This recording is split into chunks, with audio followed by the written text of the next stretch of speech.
Então vamos lá? Bom, eu tenho visto alguns vídeos interessantes surgindo na internet e eu também quero dar a minha opinião sobre isso, né? Estão falando que chegou uma crise para os fundos imobiliários e que talvez seja o melhor momento para você vender tudo e esperar as coisas melhorarem ali. Essa é uma ideia que pode parecer muito sensata, principalmente considerando o ciclo natural dos fundos imobiliários. Como assim, Raul? Os fundos imobiliários, né, eles têm um ciclo de funcionamento interessante. Então é assim, normalmente quem busca fundos imobiliários como investimentos tem duas classes de pessoas. Ou quem está mais começando no mercado e se sente mais seguro vendo um ativo que tem um prédio, que tem ali um shopping associado. São coisas que as pessoas conseguem entender com mais facilidade do que uma empresa e o método de funcionamento de um negócio. E esses prédios ali têm salas alugadas ou lojas alugadas e efetuam um pagamento ali desses aluguéis que, combinado, transferem para o investidor uma parte desse aluguel. Então a pessoa fala, poxa, eu estou recebendo dinheiro de aluguel. É muito simples de você explicar para qualquer investidor o que está acontecendo. Então,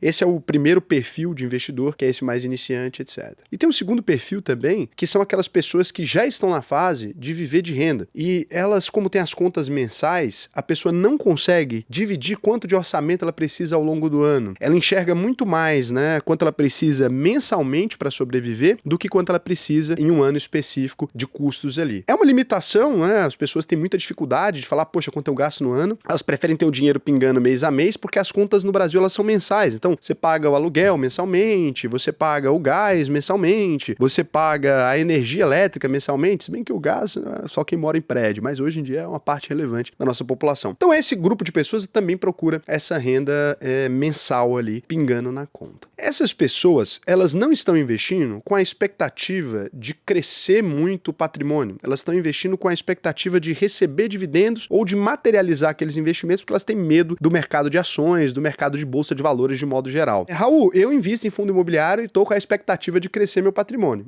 Então, não é a melhor alternativa, porque um aluguel, né, nunca vai render tanto quanto uma empresa, gente, né? O preço dos imóveis ele pode até aumentar em determinadas cidades, em determinadas circunstâncias. É verdade que isso acontece, eu não estou negando a especulação imobiliária, o quanto ela tem capacidade de alavancar o preço dos imóveis, mesmo porque se eu negasse isso, eu seria mentiroso. Eu ganhei muito dinheiro com imóveis, né? Ganhei muito dinheiro, lote em condomínio que eu paguei 70 mil, hoje em dia tá 400. Então, assim, imagina que eu tive um bom ganho com isso. Comprei propriedades rurais também, tive um grande salto com o preço dessas propriedades, moro em Goiás, que é um dos lugares que mais está se desenvolvendo a nível de preço de imóveis, né? Comparando aí com São Paulo, Rio, etc. Poxa, Goiás teve um crescimento muito maior, né? Goiânia, que é a capital do estado, teve um crescimento muito superior à média de todas as cidades, ficando pau a pau ali, ganhando em alguns anos, inclusive de Balneário Camboriú, que está com um grande crescimento também, mas é orla, né? Outra situação ali, um lugar lindo. Poxa, todo mundo foi morar lá. Se bem que com o tanto de prédio que vocês estão construindo, vai acabar tampando a praia, né? Os prédios desse tamanho. Agora, o novo prédio mais alto, um do lado do outro, vocês vão tampar a orla. Tem que parar com isso aí. Balneário é uma cidade linda, né? Tem que tomar cuidado pra gente não tampar ela inteira. É sério, a luz vai chegando num ponto que não... Eles tiveram que estender a faixa de areia, né? Por já conta disso. tá... E o problema é que a extensão de faixa de areia ela é uma coisa que não dura, né? Porque depois o mar vem e acaba atrapalhando ali. Mas é ócios do ofício, né? Não dá pra todo mundo morar no mesmo pedacinho de orla, mas as pessoas insistem, então é isso. E agora já começou a afetar o preço dos imóveis na região também. Então, por mais que tenha esses eventos, aumenta o preço e tal, existe uma realidade universal, né? Pra quem que os fundos imobiliários alugam os imóveis. A gente precisa sempre lembrar disso, no geral para empresas. Então, você tem ali um shopping, etc., ele está alugando para uma loja. Se a loja não for ter um crescimento que seja suficiente para corrigir o valor do aluguel, significaria que o fundo imobiliário ia entrar em default, como a gente chama, né? Ele não ia conseguir mais receber os aluguéis e entrar em um risco de crédito. Então, significa que as empresas em um país em condições normais de temperatura e pressão, elas têm que crescer mais do que o preço dos imóveis para a gente se manter como um país saudável ali. E o Brasil está em crescimento econômico agora, está numa zonazinha de crescimento econômico, então é natural que as empresas cresçam mais ao longo do tempo. Raul, mas aí vem riscos, empresas podem quebrar e etc. É verdade, é por isso que a gente trabalha com a diversificação. Mas então esses são os perfis de cliente. E aí o que acontece? Por que estão dizendo que os fundos imobiliários eles vão ser penalizados agora? A gente tem um governo atual gastando um pouco mais do que deveria, e aí com esse um pouco mais do que deveria, significa que a gente tem um aumento do déficit público, né? Com esse aumento desse déficit, a gente tem aceleração econômica junto, esse aumento desse déficit, isso acende um alerta com relação à inflação. E aí o nosso Banco Central, responsável por controlar a inflação, para que a gente não perca, né, o poder da moeda ali, para que a gente não perca o poder de consumo, ele começa a subir a taxa de juros numa tentativa de enfraquecer a demanda. Palavra bonita e chique para impedir a gente de gastar dinheiro, né, fazer as coisas ficarem mais caras no crédito para que a gente não consiga comprar. Então, esse é um enfraquecimento de demanda. Então, quando você tem esse enfraquecimento de demanda, você tem uma pressão para que o preço comece a baixar, né? Como se você tivesse uma fila com 100 pessoas para comprar alguma coisa, imagina, você tá com 100 pessoas querendo comprar pastel na feira. E daí você abaixa a fila para 25 de uma vez, o dono da pastelaria fica, caramba, aí ele vai lá e abaixa o preço, você força ele a abaixar o preço ali. A partir dessa premissa, tô explicando de maneira muito simplória, gente, mas é a partir dessa premissa que a gente diz que a taxa de juros faz isso. Só que quando a gente sobe a taxa de juros, tem um outro efeito. Imediatamente, todos os investimentos de renda fixa, eles começam a pagar mais. Então, se a taxa Selic estava em 10,50, você investir no Tesouro Selic ou na caixinha do Nubank, na caixinha do Nubank você ganha 10,40, né? O CDI é 0,10 a menos que a taxa Selic, e no Tesouro Selic você ganha 10,50. Agora, se ela está em 10,75, você está ganhando 10,75 sem fazer nada. Aquele investidor que não compreende muito bem o que ele está fazendo, então assim, eu estou comprando aqui ativos porque eu não quero correr risco, eu quero simplesmente ganhar o dinheiro. Se ele tinha um dividend yield ali de 8,40, né, num fundo imobiliário, e o fundo imobiliário tem uma valorização, está associado ao imóvel, tem determinada segurança, mas ele pode simplesmente, sem risco algum, tirar esse dinheiro desse fundo imobiliário, né, que é produtivo de alguma forma, e mandar para uma renda fixa, que é simplesmente dívida, e ter aquele valor garantido pelo governo, 10,75. Será que ele está disposto a correr risco no mercado financeiro em vez de simplesmente alocar esse dinheiro na renda fixa? A verdade é que não, né? Historicamente, então, a gente tem o desempenho dos fundos imobiliários, pelo menos em relação a preço, associado completamente à taxa de juros. No ciclo de corte de taxa de juros, os fundos imobiliários vão subindo. No ciclo de elevação da taxa de juros, os fundos imobiliários vão caindo porque os investidores deixam de querer correr esse risco e começam a efetuar essas vendas. Então aqui, você que sabe, né, somar ali as 4 operações básicas matemáticas, você entendeu. Você falou, poxa, então se a gente iniciou um ciclo, né, de aumento dos juros agora, que seja esse 0,25, pouquinho, mixaria, né? Mas se o presidente do Banco Central está dizendo, né, que nós vamos continuar subindo essa taxa de juros, eu posso dizer que meus fundos imobiliários eles vão se desvalorizar. Então, o ideal seria que eu vendesse. O problema do mercado financeiro é que ele acaba sendo um pouquinho contraintuitivo. Não que esse raciocínio ele seja burro, pelo contrário, é um raciocínio lógico e óbvio. Só que, quando você vai comprar ativos, a grande questão é, você prefere vender os seus ativos depreciados ou vender os seus ativos valorizados? Esse é o primeiro raciocínio. Muito provavelmente, na hora de vender,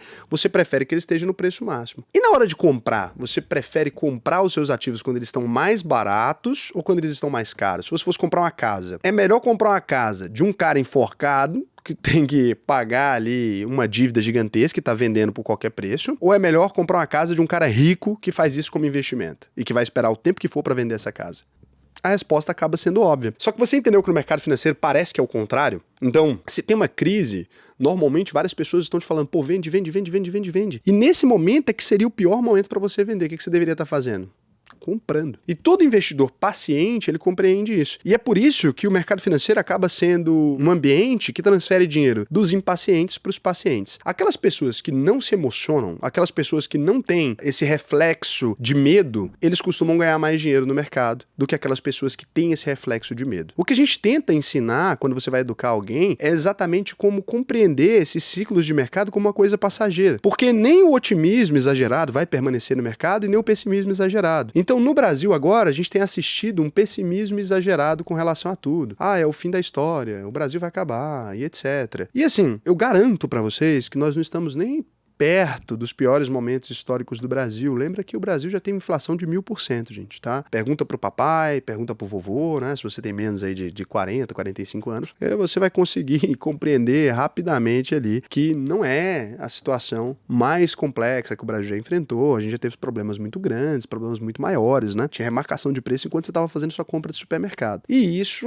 não fez com que as fortunas não fossem construídas. Pelo contrário, quem sabe aproveitar essas oportunidades acaba ganhando muito mais dinheiro. Dito isso, o que eu vou mostrar para você, o que você pode ir acompanhando, né, para você saber a hora certa de ganhar algum dinheiro com esses fundos imobiliários aqui, né? E tem fundos que são ótimos para você aprender ali. No momento de crise, não vai comprar coisa arriscada, né? Procure investimentos interessantes em que você consiga sustentar pela maior parte do tempo. Aqui o objetivo não é te falar o que comprar ou não comprar, tá? Vou só te mostrar quais números olhar com alguns fundos imobiliários bem clássicos e interessantes aqui. Então aqui, por exemplo, abrimos o HGLG, que é esse fundo de logística, que vai ter uma explicaçãozinha do que ele é, blá blá blá, mas você vem aqui e aqui você tem a cotação dele hoje, R$ 159,18. O que a gente está procurando é que essa cotação esteja próxima desse valor patrimonial, que aqui está em 157,90. Então, se a gente fosse considerar hoje, né, o valor dos prédios, só da logística que ele possui mesmo, né, daqueles prédios ali, dos lugares que ele tem, está avaliado exatamente no valor que ele está sendo cotado. É por isso que o PVP está igual a 1. Então, por exemplo, se ele tem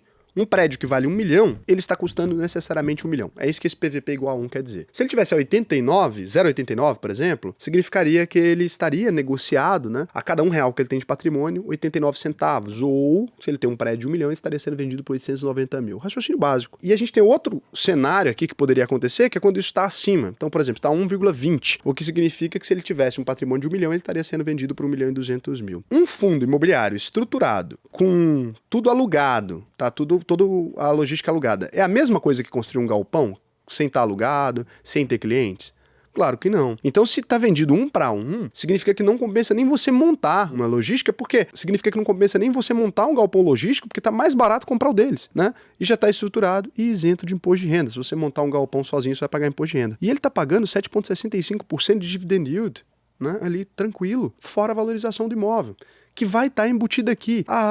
Mas pode ser que o imóvel se valorize e o fundo imobiliário caia. Não é possível repetir esse procedimento por muito tempo, porque senão chegaria num momento em que eles estariam dando de graça o imóvel. E aí, o que você ia fazer? Você ia aqui comprar o fundo imobiliário e desconstituir o fundo imobiliário e ficar com os imóveis. Ponto, tá? Então, no longo prazo, o mercado vai ter que sempre seguir a lógica, gente, a racionalidade. Então aqui faz muito sentido, você consegue perceber 7,65% de dividend yield nesse preço. Poxa, interessantíssimo, né? Aqui você tem os últimos dividendos, vale a pena você ver se isso é histórico, né? Então se ele não tá, tá vendo que tá bem histórico aqui, tá pagando dividendos historicamente, né, desde sempre aqui, tá tudo certinho. Tem uma pequena elevação ao longo dos anos, né? Então foi de 87 centavos para R$1,10. Você vê que ele está subindo moderadamente. Não é legal também ficar com fundos imobiliários muito absurdos. Aqui você consegue ver o histórico de proventos, consegue ver o patrimônio líquido do fundo, todas essas coisas, os resultados históricos mensais dele também. Então vale muito a pena você ver aqui. Aqui você tem como definir quantas colunas você quer e tal. Bacana, né? O que a gente pode ver aqui também? Vou pegar outro fundo imobiliário para a gente ver como é que o mercado está se comportando nesse momento, que vai fazer sentido para você. Então aqui, olha só, um cenário diferente, tá? Aqui quando a gente abre o HGBS 11, outro fundo clássico, Red Brasil Shopping, fundo de investimento imobiliário, a gente observa aqui que ele está com dividend yield de 9,69%, interessantíssimo, né? Considerando fundo de tijolo, gente, sólido. Então você tem um fundo de tijolo aqui pagando 9,69, investir R$100 mil, vou receber 9.690 por ano. Nessas condições atuais, lucros passados não são garantias de lucros futuros, não é isso? Então a gente precisa ter sempre essa frase na cabeça. Vou lá, comparo, 203, está 226 o valor patrimonial, ou seja, está vendido abaixo do valor patrimonial, PVP de 0,90, a cada 1 milhão de patrimônio estou pagando 900 mil, a cada R$1 estou pagando 90 centavos. O fundo está sendo oferecido de graça, Raul, basicamente, né? Considerando o preço dos ativos dele, ele está sendo oferecido com 10% de depreciação. É como se você estivesse comprando um carro que vale 100 mil por 90 mil, né? Então você está ganhando aqui, só que diferente do carro, isso aqui gera lucro e não custo. Então quando você olha aqui também, outro fundo muito estruturado, pega o patrimônio líquido extremamente estruturado, 3 bilhões de patrimônio, pega o histórico de dividendos, olha lá, né? Fora a pandemia ali, ó, ele estava pagando 1,38, lá nos idos da pandemia você vai ter uma crise, parou de pagar, óbvio, eles deram para não quebrar os lojistas, você vai ali e cria uma garantia e fala, não precisa me pagar até tal data, para não quebrar, para não perder os clientes, e ali depois reestruturou, voltou ao normal, e olha só, interessantíssimo, né? Pagando hoje dividendos também muito interessante, 1,75, 1,60 e tal, por cada cota que você possui, você vai receber esse valor. Então, aqui tem todos os imóveis que eles possuem, tá? Então, Santana Park, shopping, você consegue ver no Google cada um dos imóveis aqui, todos isso são shoppings que ele tem, e qual o percentual também que eles têm do shopping, porque muitas vezes você vê ali, é o shopping tal, mas ele tem um pequeno percentual, né? Tem que tomar cuidado com isso também, que é uma armadilha comum em fundo imobiliário de shopping. Porque eles falam, eu tenho o JK Iguatemi. Eu tenho 10% do JK Iguatemi e 87% é o Shopping Center da Penha. Então você tem que clicar aqui, você pode ver o imóvel também no Google, uma coisa muito legal, você dá uma olhada nele, na fachada e tal, isso aqui lá em São Paulo, tá? Então, muito bacana também, você consegue perceber isso aqui e consegue entender que esse fundo também, histórico, clássico, tá pagando ali certinho há muitos anos e continua sendo um fundo sólido, com um bom patrimônio, com uma boa liquidez também. Aqui ele fala quanto que é a liquidez média diária, né? Ou seja, quanto que ele negocia. Muito interessante. Patrimônio de 2,8 bi, né? Interessantíssimo. Então também muito legal. Mas aqui você já viu um cenário diferente. Tá sendo negociado abaixo da cota por valor patrimonial. A gente pode olhar também o HGRE, olha só. Esse fundo é o Pátria Escritórios, tem sangrado muito mais. A gente sabe que depois da pandemia a gente teve uma mudança na dinâmica de trabalho, muitas pessoas começaram a trabalhar em home office, etc., principalmente em grandes capitais, devido ao trânsito. Mas olha que legal. Então a HGRE é 11, né? 9,45%, dividend yield também, bem legal, estabilizado. 0,68 de preço pelo valor patrimonial, acho extremamente interessante. A gente vê uma mudança no preço, né? Foi caindo ao longo do tempo aqui. Então, realmente um histórico aqui de um FI que apanhou nesse cenário atual, 2 bi também de patrimônio, extremamente estável. A gente vê aqui lá nos dividendos, né? Começa lá em 2016 pagando R$1,01 e olha só, tá aqui agora pagando 78 centavos, ele apanhou bastante e por isso ele está sendo descontado. Então, todo desconto de fundo necessariamente tem a ver somente com esse ciclo? Muitas vezes não. Muitas vezes tem a ver com a depreciação do próprio preço dos imóveis. Então você precisa tomar cuidado, porque aqui você tem que olhar, edifício de Jatobá, etc, tudo aquilo que ele possui, você precisa entender o preço desses imóveis, você precisa ver a taxa de vacância, como é que tá, né? Porque aqui, vacância é 100%, então, ou seja, não tá alugado, né? Um prédio desse tamanho sem alugar, tem custo de manutenção, etc. Então, nem tudo que reluz é ouro. Não é porque tá abaixo do valor patrimonial que o fundo é bom nem ruim. Pode ser que muitas vezes esteja acontecendo alguma coisa, desalugou, teve problema, pode ter tido rompimento de contratos, pode ter tido algum problema na estrutura e etc. Então, eu queria trazer para você aqui alguns cenários diferentes, que a gente já viu 3 cenários diferentes, um que está exatamente pelo valor que estava, um que está numa oportunidade, está tudo alugadinho, tudo bonitinho, gerando boas receitas, né? Não mudou e até cresceu a receita, teve uma depreciação no preço muito por conta da Selic. Outro que teve uma depreciação, lógico, a Selic forçou, teve uma mudança de paradigma, tem prédios desocupados. Então, tudo isso aqui, na hora de fazer uma análise, é interessante, é como se você estivesse comprando um imóvel. Se eu vou comprar um imóvel, tá todo alugadinho, bonitinho, com todos os clientes com contrato de 10 anos, ele tem um valor X. Se eu vou comprar um imóvel que tá todo bonitinho, mas não tem contrato nenhum e eu vou ter um custo de manutenção até eu conseguir alugar, é um valor Y. Se eu tenho um fundo imobiliário monocliente, né, que só tá um cliente aluga todos os imóveis, eu tenho um risco diferente. Tudo isso aqui, para quem é corretor de imóveis, etc, muito mais fácil para vocês avaliar. Mas para você que não é do mercado, você tem que começar a ler e começar a estudar. Preciso entender o que tá acontecendo, preciso entender o que tá acontecendo. E isso aqui é um bom caminho. Você analisando sempre pelos fundamentos e se ocupando menos com o cenário só macroeconômico e indo um pouquinho mais para microeconomia. Deu para compreender? Então acho que isso aqui foi um bom exemplo do que está acontecendo. Não seguia tanto por notícias de fim de mundo e etc. Essas pessoas do fim do mundo, elas mudam de ideia toda hora, tá? Então, vai acabar, agora vai acabar. E aí depois, na semana que vem, estão dizendo outra coisa. É importante a gente ter um pensamento crítico com relação àquilo que a gente ouve, vê, seja de quem for, tá? Aqui também, você vai ouvir eu falar algumas coisas, etc. Você tem que ter um pensamento crítico, entender aquilo que aproveita para o seu caso, entender aquilo que é verdadeiro, aquelas pessoas que são coerentes ao longo dos anos, para você estar sempre acompanhando alguma coisa legal. Eu vi muita gente surgir na internet, falar muita coisa, e eu vi poucas pessoas conseguirem durar. Por quê? Porque tem gente que entra em tudo quanto é moda, né? A moda do NFT, eu vou falar que NFT é bom. A moda do sei lá o que, eu vou falar que sei lá o que é bom para ganhar visualizações e ganhar o dinheiro da visualização. Ao longo dos anos, essas pessoas vão decepcionando aquela audiência ali e vão sumindo, né? Então eu sempre tomo cuidado aqui para não embarcar nesse negócio. Teve gente lá na eleição, embarca. Se fulano de tal ganhar, a gente tem que vender tudo e acabou. E se fulano de tal perder. Então, muitas vezes tem que tomar cuidado com esses pensamentos que eles não são relacionados aos ativos em si e são muito mais relacionados a uma percepção de mundo de alguém. Na bolsa de valores não tem esquerda, direita, centro, não tem nada. Tem aquilo que dá dinheiro e aquilo que não dá. Se você compreender o mundo com essa lógica enviesada e etc., a chance de você perder dinheiro no mercado financeiro é grande. Eu sei que não é o que vocês querem ouvir, mas é aquilo que precisa ser dito nesse momento que a gente está agora. Então, toma bastante cuidado, porque os nossos vieses, eles ditam a forma como a gente vive, ditam a forma como a gente se veste, ditam a forma como a gente investe, mas no mercado financeiro a gente precisa buscar pela racionalidade e prezar por ela. Então, se você quiser aprender a investir de verdade, né, e começar a se guiar por esse tipo de indicador e não por essas histórias de o mundo vai acabar e etc., o que eu te recomendo é a UVP. Você pode acessar aí agora auvp.com.br. Tem um link aqui na descrição, se você quiser clicar, para eu entender de onde você veio. Isso ajuda a gente a entender os seus objetivos na hora que a gente faz aqui essa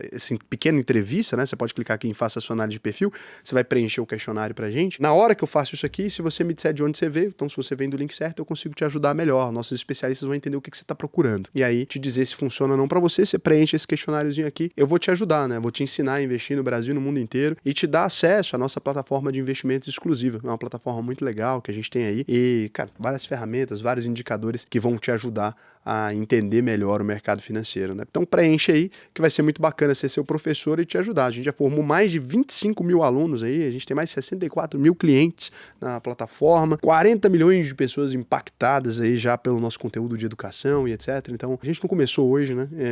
Somos uma das escolas mais tradicionais de investimentos do Brasil e vai ser um prazer te ensinar a investir. Então, beijão pra você, espero que você tenha gostado do vídeo. Se não gostou também, pode comentar aí, falar, não gostei, não tá legal. E se gostou, se inscreve, né? Entra lá na escola que vai ser bacana. Beijão pra vocês, até o próximo vídeo.